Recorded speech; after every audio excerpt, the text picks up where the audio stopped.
Bolgarh block ବିଡ଼ିଓଙ୍କ ସପକ୍ଷରେ ପାଞ୍ଚଗଡ଼ ମଣ୍ଡଳ ତରଫରୁ ଜିଲ୍ଲାପାଳଙ୍କୁ ଦିଆଯାଇଛି ଦାବିପତ୍ର। ବୋଲଗଡ଼ ମଣ୍ଡଳ ଉନ୍ନୟନ ଅଧିକାରୀ ସୁମନ ସୁଧାକୁଣ୍ଡୁ ଜଣେ ସୁଦକ୍ଷ ପ୍ରଶାସକ ହେବା ସହ ବିଭିନ୍ନ ଜନହିତକର ଓ ଉନ୍ନୟନମୂଳକ କାର୍ଯ୍ୟ ସଫଳତାର ସହ କରି ସ୍ଥାନୀୟ ଅଞ୍ଚଳରେ ସମସ୍ତଙ୍କ ପ୍ରିୟ ପାତ୍ର ହୋଇପାରିଛନ୍ତି।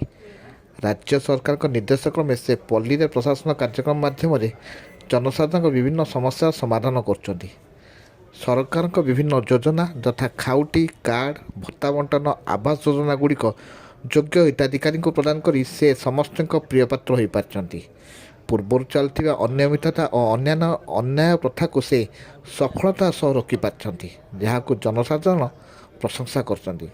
କିଛି ଗୋଷ୍ଠୀଙ୍କର ବ୍ୟକ୍ତିଗତ କିଛି ଗୋଷ୍ଠୀଙ୍କର ସ୍ୱାର୍ଥ ହାସଲ ହେଉନାହିଁ, ତ ସେ ସ୍ୱାର୍ଥ ହାସଲ ନ ହେବା ଯୋଗୁଁ ଆଜି ବିଡ଼ିଓଙ୍କ ବିରୋଧରେ ସବୁ କାର୍ଯ୍ୟକ୍ରମ କରିଛନ୍ତି।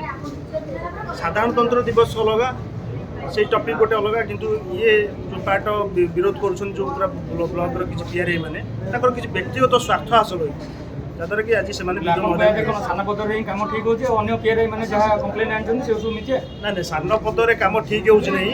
ସାନପଦର ଗ୍ରାମ ପଞ୍ଚାୟତରେ ଆପଣ ଦେଖନ୍ତୁ ଯେ ପ୍ରତ୍ୟେକ ଗରିବ ନିରୀହ ଲୋକଙ୍କୁ ଯେଉଁ ଯୋଗ୍ୟ ହିତାଧିକାରୀ ଆମର କହିବା ଜନସାଧାରଣଙ୍କ ଆଶା ନିଶ୍ଚୟ ଭାବେ ସାକାର ହେବ ବୋଲି ଆଜି ଜିଲ୍ଲାସ୍ତରୀୟ ଜନଶୁଣାଣି ଶିବିରରେ ବୋଲଗଡ଼ ପାଞ୍ଚଗଡ଼ ମଣ୍ଡଳ ତରଫରୁ ଶତାଧିକ ବ୍ୟକ୍ତି ପୃଥକ ଭାବେ ଆସି ଏକ ଦାବିପତ୍ର ପ୍ରଦାନ କରିଛନ୍ତି।